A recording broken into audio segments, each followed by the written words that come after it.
Radio Silence by M. N. Malone, narrated by Otis Jiry. When I was 10 years old, my best friend died. It's easy to read about things like that in the newspaper. Most people, of course, don't have any sort of special attachment to such tragedies. They see it, and maybe, if they're feeling sympathetic that day, utter some sort of consolatory word to those in the general area. Maybe it'll pop up in conversation at lunch as part of some larger conversation. Regardless, the fact is that, save for the family and the few friends that such a child has had a chance to make in such a short time, no one else pays any more attention to it than the other news. Hell, it even usually takes a back seat to bigger things. But Kieran's death really shook me. We had been born 10 days apart. Our mothers had been friends through high school and college. We lived less than a block apart, so naturally, from the very moment that we were able to leave the hospital, we were always together. Kieran and I attended the same pre-K and kindergarten classes and moved on into elementary school together as well. When holidays came around, we were fixtures in each other's celebrations. I would walk from my house and hang out with him, and his parents would even get me a Christmas present, and vice versa. We were less friends and closer to brothers. I was an only child, and he had a sister 5 years his junior. One Christmas, when we were 8 years old, our parents decided to get us a special gift. Kieran and I had taken a shine to pretending to be in the army, but not just as soldiers, as spy soldiers. We would skulk around the neighborhood in all black, hiding behind bushes or trees, communicating with what we thought sounded like animal noises. More than once, we were caught by our older neighbors, and they would usually just pretend they hadn't seen us. If contact was unavoidable, they would act as if they were supportive of our spy endeavors and welcome us in for refreshments. And Kieran and I would never pass up the chance to eat the sugary sweets offered up to us as payment for our service to the country. So on Christmas, having taken special note of our interests, our parents pooled money and bought us a set of walkie-talkies. They weren't the kind that barely reached 10 feet. They were bona fide long-range walkie-talkies, sleek, black, and even with different bands to talk on. Kieran and I were floored. No longer did we need to master the trill of the local birds or the chittering sounds of rabbits and squirrels. Now we could communicate like real spy soldiers, official and silent to the outside world. For the next 6 months, our spy soldier charades continued, and we became increasingly good at not being spotted. One of us would act as scout, and the other would remain stationary. I always liked being the scout. There was something special about being the advanced guard, moving out ahead of the protection that was being part of the group and solidifying the safety of our plans. Eventually, we fell into this routine. Kieran would watch my back, and I would dart as quietly and quickly as possible to a target location, all the while maintaining radio silence. Once there, I'd hunker down and wait for him to call me. "Come in, patrol. Come in, patrol. Is it safe to come out yet? Over." I would pull out my walkie-talkie up close to my face and whisper in response. "Copy, watchman. All is safe. Proceed whenever. Over." A few moments would go by, my heart throbbing in my chest, wondering if he would be discovered. Always, though, he gave a response. "Copy that, patrol. Advancing. Over." Kieran would come bolting from his hiding spot to where I was, and we would repeat our actions over and over again. Our parents always told us how great we were at being spy soldiers, and honestly, we believed them. But even parent reinforcement can only keep a child interested in something for so long. Eventually, we lost interest in the game, but we didn't stop using the walkie-talkies. We discovered that we could use them from our respective rooms and still manage to call each other, albeit with a little more bit of an interference here and there.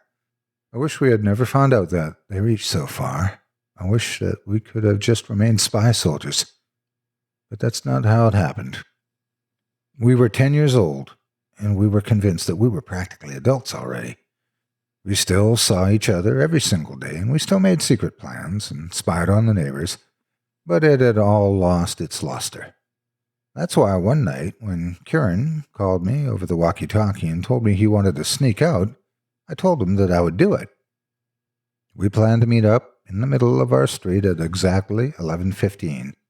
After our parents sent us both to bed, we helped each other stay awake, talking back and forth in hushed tones. When the red digital numbers of my alarm clock ticked to 11:15, I climbed out of my bed, shut off the walkie-talkie, and tiptoed out of my room. Drawing off of my past spy experience, I moved deftly through the darkness, descending the stairs without hardly making any noise at all. I reached the front door and unlocked it, easing it open slowly. The creak of the wood against the frame was a thunder in the silence, but after it was opened, I strained my ears and heard nothing. I eased the screen door open and stepped out to the front porch. That's when I saw Kieran across the street, making his way through the night.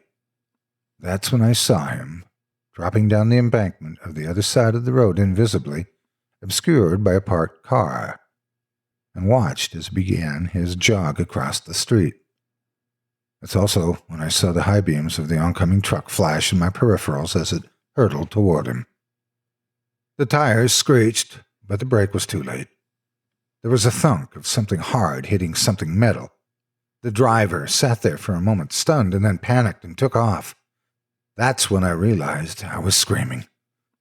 I don't remember the hospital at all, and I don't remember what happened when the doctor came out and told our parents the devastating news. I don't remember what happened when they caught the hit-and-run driver. All I remember next is the funeral. I remember going up to the casket and seeing him, Kieran.